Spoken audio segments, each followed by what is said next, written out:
Okay, so we're going to be going into the mouse grip world today on this video, and we're going to be analyzing and kind of just going through an amazing post that was recently put up on Twitter or X by Dr. Hugh, who I've worked with personally at 100 Thieves, and we're good friends. And I mean, you know what? I'm not even sure if I said his last name correctly, because you know we're on first name basis. We're cool like that, but equally, like, I've never had to say his last name, so I'm like, oh shit, am I saying this wrong? I hope not. Please correct me if I am.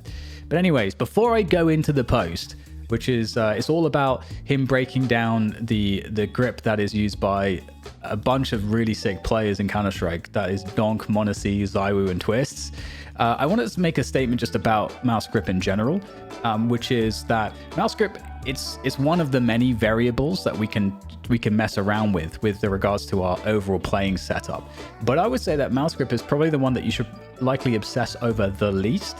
You can always make any kind of mouse grip work, and you can suit a lot of things to your mouse grip preferences, whether that's the sensitivity that you use, whether it's the mouse shape and the weight and sensor and friction types that you use. All of these things can actually be based on your mouse grip first and what feels comfortable with that grip.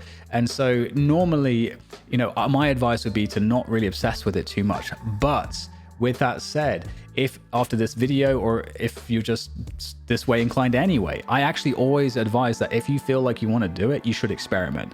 The only thing though is that you should make sure that if you are experimenting, that it just makes sense to do so. So it's the case that, you know, if you have overall goals, that, you know, it's not coming into conflict with that. Like, it's not like you're playing some matches next week and you're just changing everything right now. Obviously, that's not the time to do it. So I'm leaving it up to your kind of, you know, sensible discretion that you make a good choice there. But I do think experimentation is actually really important if you feel a strong pull to do it. So let's get into the post, because this post is really awesome. So we're gonna click this little thing that kind of maximizes the post so we can read it more easily. So, you know, we can see already, here's the setup. Is this the greatest mouse grip of all time? And it's definitely a question that is worth asking, because all of these players are extraordinarily good and they are all mechanically insane.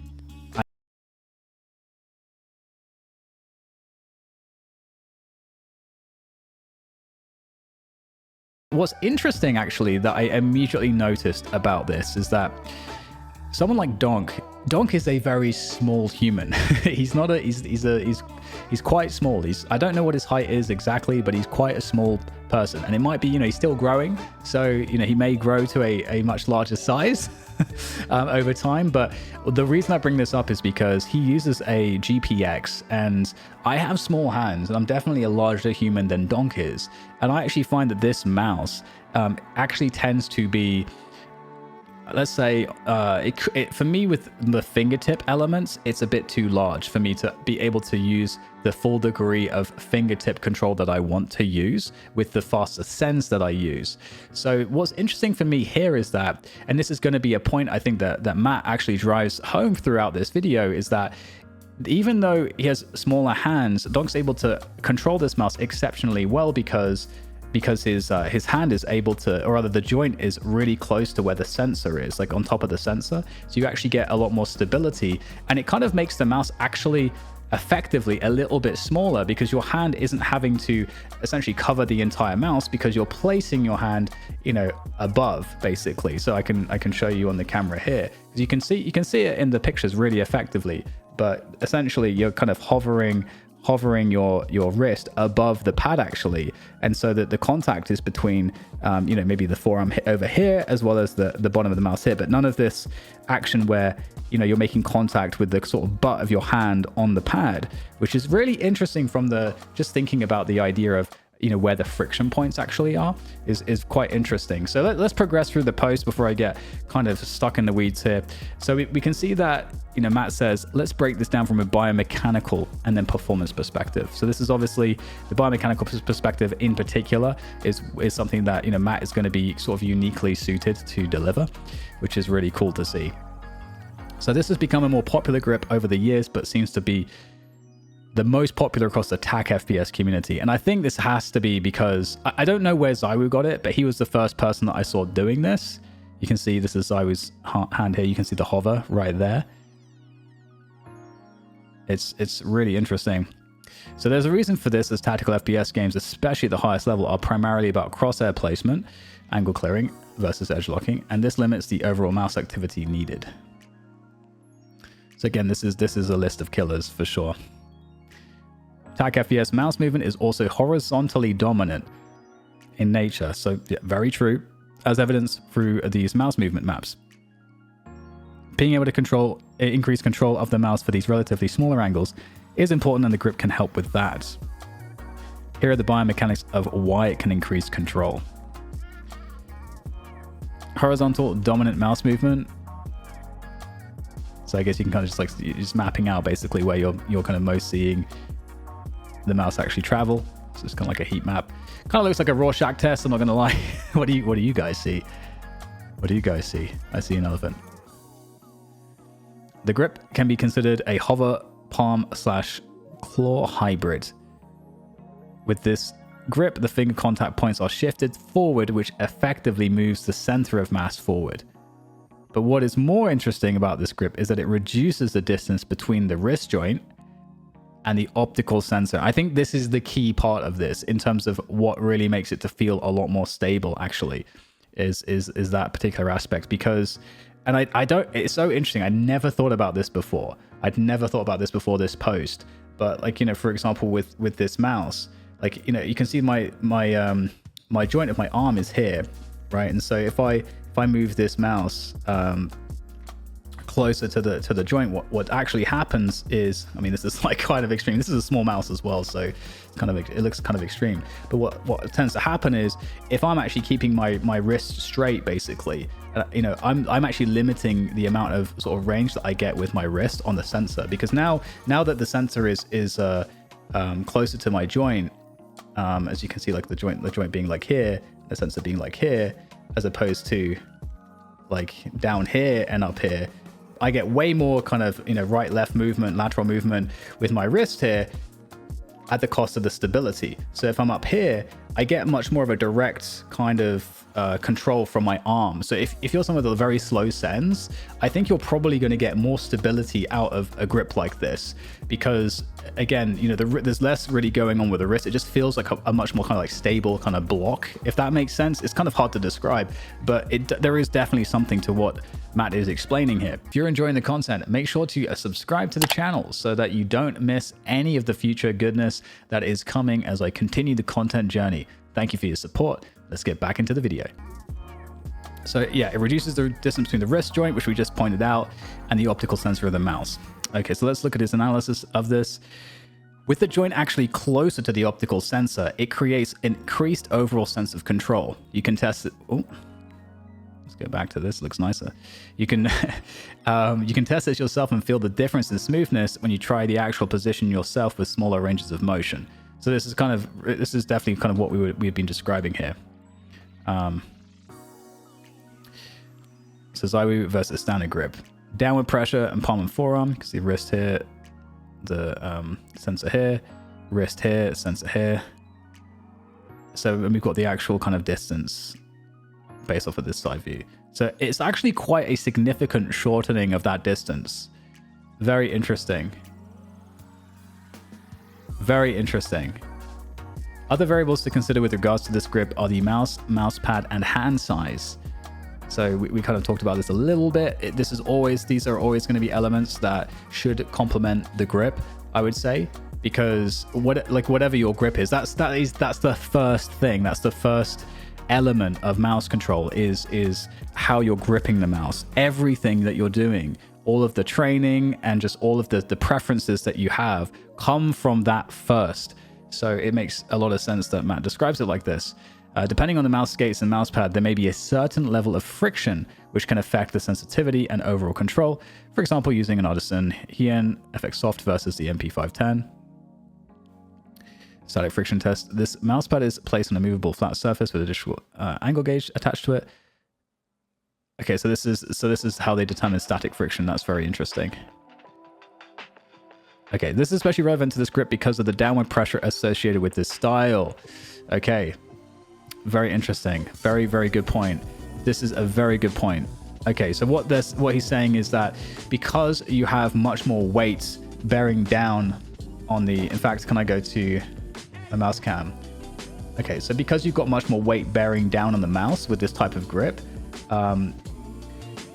because you're like up here, all of the weight is like, as opposed to being distributed from where the butt of the hand would kind of touch the pad, instead it's going down into the mouse. So you've got more weight on the mouse, which means that there's going to be increased friction. So that is an important consideration there. That's very intelligent for Matt to point that one out.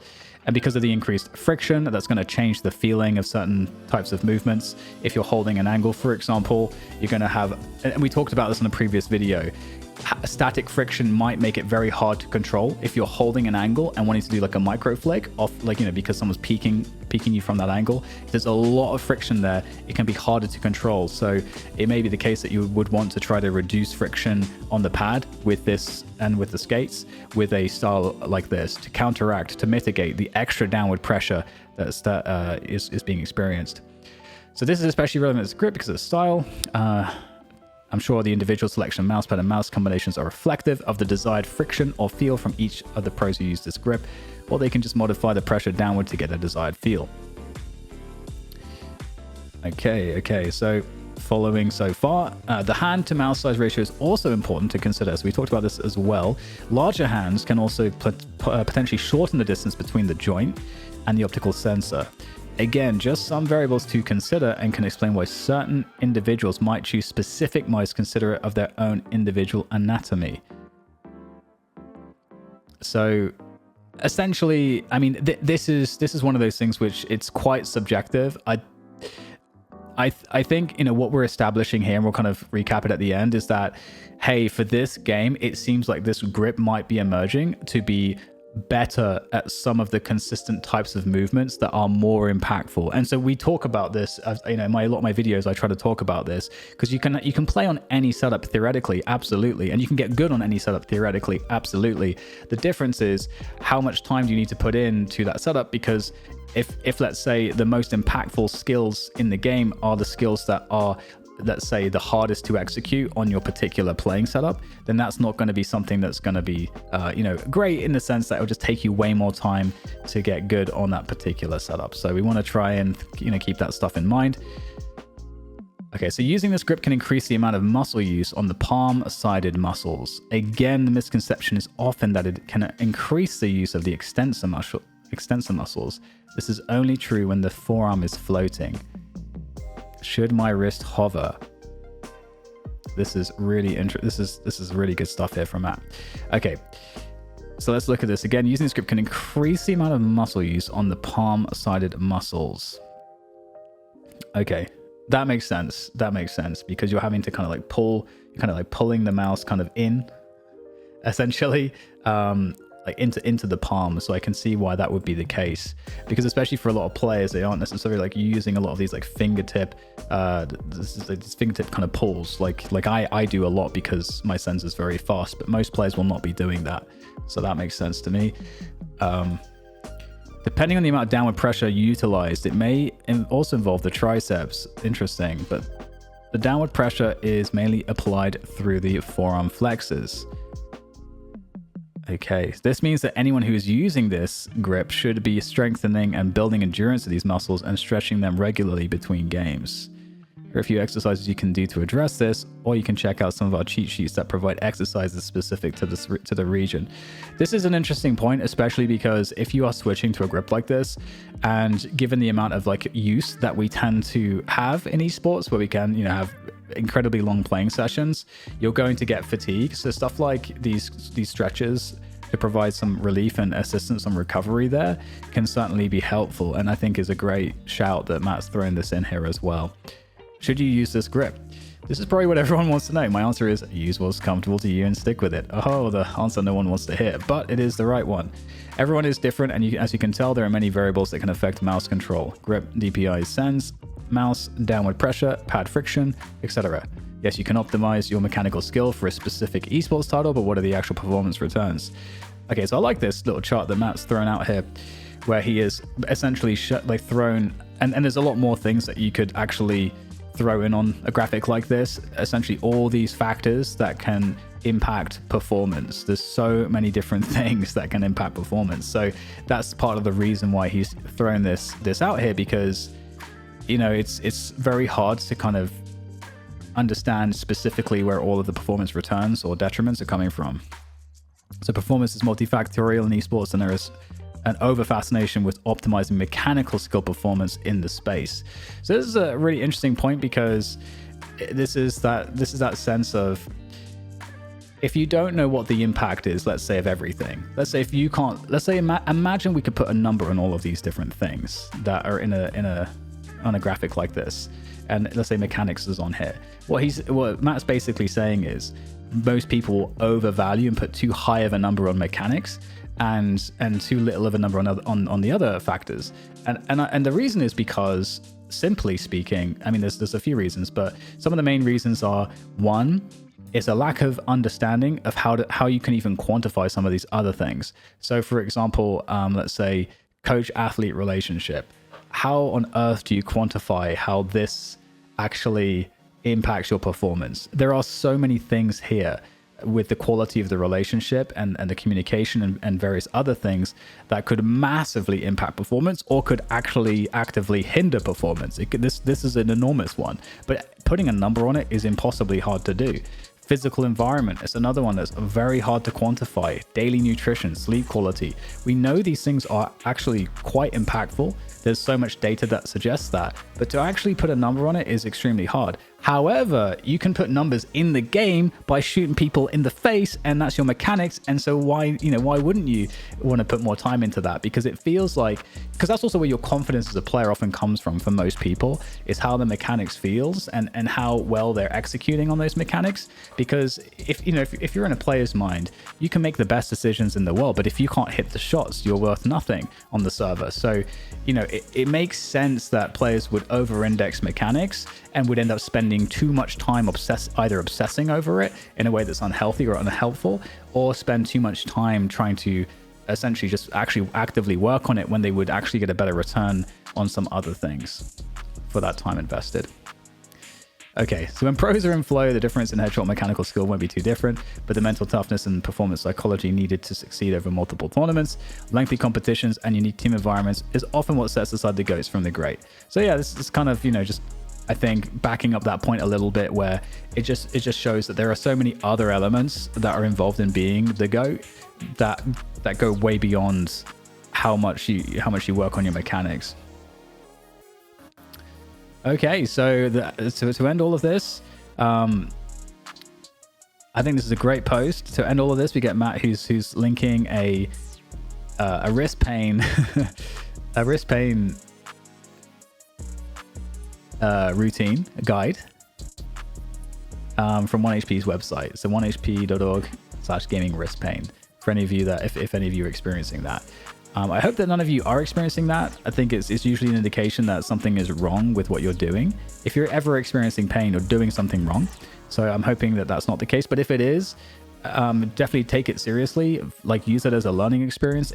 Because trust me, if you get to the point where you actually get injured, that will 100% be a learning experience. So it's better to head it off if you can and make it preventative, because at the point at which you injure yourself and you can actually no longer play, then you're forced to be like, holy shit, I've got to figure this out, because I'm experiencing the reality that I just don't want. I probably got this injury from wanting to play too much, and now I've played too much, and now I just want to keep playing, but now I actually physically can't. And so I think those are the teaching moments, the moments of humility that are, forced humility, where you just gotta be like, oh shit, I gotta figure this out. So with that said, I think my thoughts on this grip. I think in particular the points that Matt made with regards to where the mouse hand actually, or rather where the joint is in relation to the sensor, I think is super interesting, especially because, like I said, with players that play with lower sensitivities, they don't have as much wrist involvement, many of them.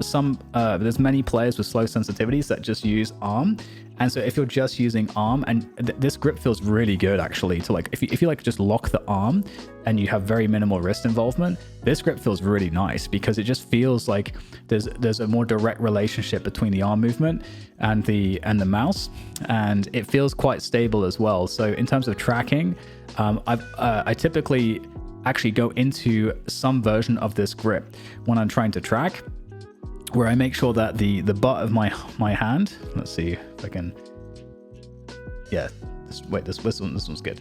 Okay, so the butt of my hand kind of like comes off of the pad. It's very subtle. Like for example, you probably can't, you can just about maybe tell here, but I kind of go into this sort of a grip when I'm doing tracking, and the reason is because what happens when I start tracking is I will have some wrist involvement, but I'll have less wrist involvement. I'll have a bit of finger involvement as well. But what I really want to do is I want to have like this free arm movement. So because I want this like very free arm movement, having the butt of the hand not, cause friction on the pad is really, really important. And I don't use a sleeve. Where's my sleeve? I don't use a sleeve that actually goes all the way up the hand. I actually don't like that. Someone asked me about that recently. So instead, the camera is just, there we go. That's a much better angle. So instead, what I do is as I just make sure that I lift this ever so slightly so it's not in contact anymore. But for the most part, it is making some amount of contact. Now, it's interesting because I could, for example, make the decision to play with a mouse that's a little bit higher up, and I could just change my grip slightly. So that would make that a little bit easier to execute, because it can be a little bit challenging with such a small mouse. But in general, I think this idea of having the hover is something that most people should experiment with, just to see how you feel when you're doing it. I don't think there's any other big ones, to be honest. I think the other one was the friction, the increase, understanding that there will be an increase of static friction. I think that's the other big one with this, as we talked about this downward pressure, and so the static friction is going to be much higher. And when we're talking about aiming in the game, we already discussed how holding static angles is something you do frequently. So that's the only other thing to really bear in mind with this. But yeah, give it a go if it's something that you think is interesting or could be useful for you. Otherwise, I hope you guys enjoyed this video, and I'll catch you on the next one. Cheers.